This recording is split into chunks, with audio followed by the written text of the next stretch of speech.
Oi, gente, tudo bem com vocês? Como é que vocês estão? Eu estou muito bem, obrigada. Meu nome é Damiana de Jesus Santos Couto, eu sou psicóloga clínica e hoje eu quero falar com vocês de um tema assim um tanto quanto importante. Eu acredito que é muito importante.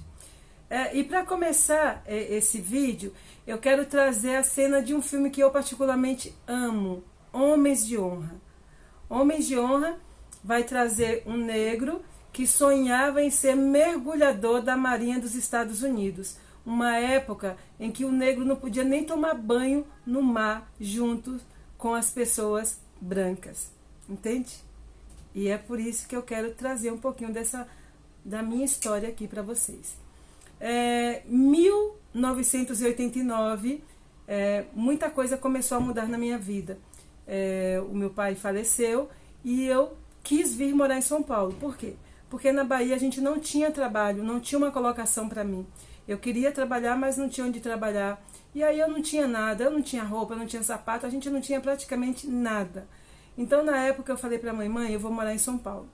Eu tinha uma irmã que morava aqui, escrevi para ela e perguntei se eu poderia morar na casa dela por um tempo, e ela deixou. E aí eu também perguntei se ela poderia mandar o dinheiro para eu vir para São Paulo, porque a gente não tinha dinheiro, e ela enviou o dinheiro.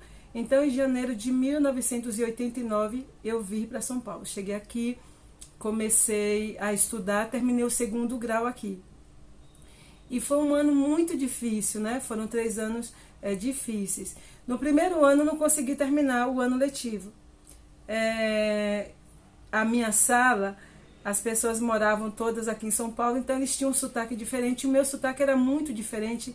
O meu jeito de me vestir era diferente. Então, eu era um prato cheio para eles, né? Eu lembro que o número da chamada era número 9, meu número era número 9. Então, quando o professor falava assim, número 9, eu não conseguia responder. Porque a classe inteira, em um coro só, respondia, oxente, presente, professora. Então, para mim, era muito difícil conviver com aquele tipo de comportamento, com o comportamento dos meus colegas de sala. Então, eu acabei desistindo de estudar porque eu não aguentava.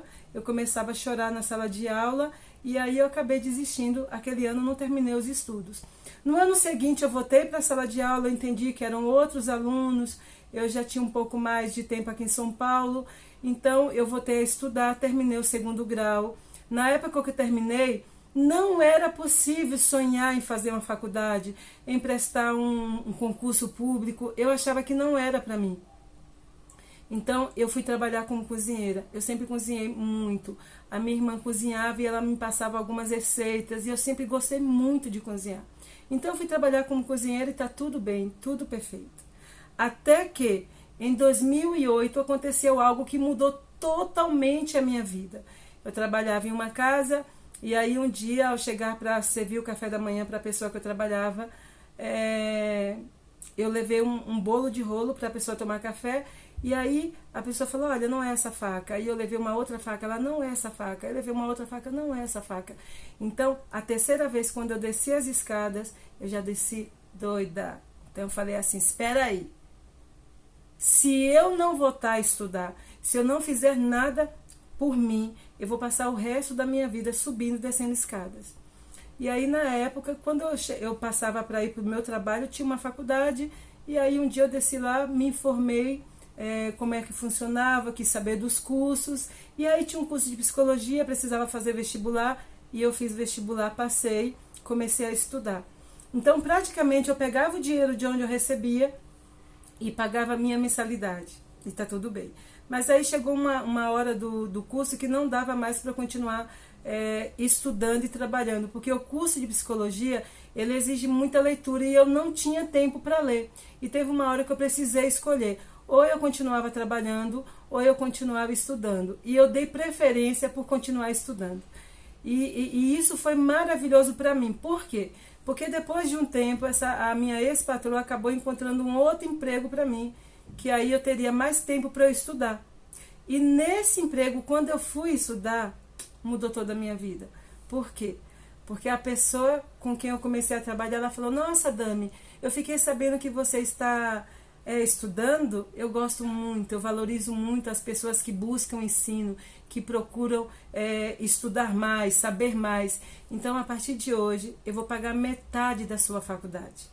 Eu poderia pagar a sua faculdade integral, mas eu não vou tirar de você esse gosto, o privilégio de ter participado da mudança da tua vida. Então, a partir de hoje, eu vou pagar metade da sua faculdade. E assim foi. Durante, até o término da minha faculdade, essa pessoa me ajudou com 50%. E aí, depois que eu me formei, eu comecei a trabalhar. Assim que eu me formei, eu comecei a trabalhar. E estava tudo indo muito bem, porque eu tinha bastante trabalho, eu tinha bastante atendimento, eu ganhava já um bom salário fazendo os atendimentos que eu fazia. Chegou 2020. E aí, em 2020, tudo parou, acabou. Cadê o meu trabalho? Não tinha mais. Porque o meu trabalho, a maioria, 95% dos atendimentos que eu fazia eram presenciais. Então, acabou. Então, praticamente eu fiquei sem trabalhar. E como é que eu faço para trabalhar? Eu tive de novo que me reinventar. Porque eu tinha muita vergonha das câmeras. Até hoje ainda tem um pouquinho, né? Mas é só um pouquinho. E aí, como é que eu faço? Como é que eu faço para as pessoas saberem de mim? E aí eu tive que começar a me expor. Comecei a gravar vídeos, eu montei um canal aqui no YouTube, um canal para falar de psicologia, para falar da importância da terapia, para falar de saúde mental.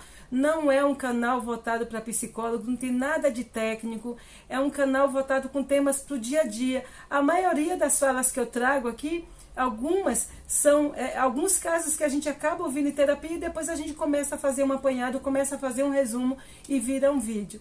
E aí eu comecei a me expor. Gente, foi fácil? Pensa numa coisa difícil. Pensa. Às vezes eu passava o dia inteiro para gravar 5 minutos. O dia inteiro. E às vezes eu não conseguia gravar.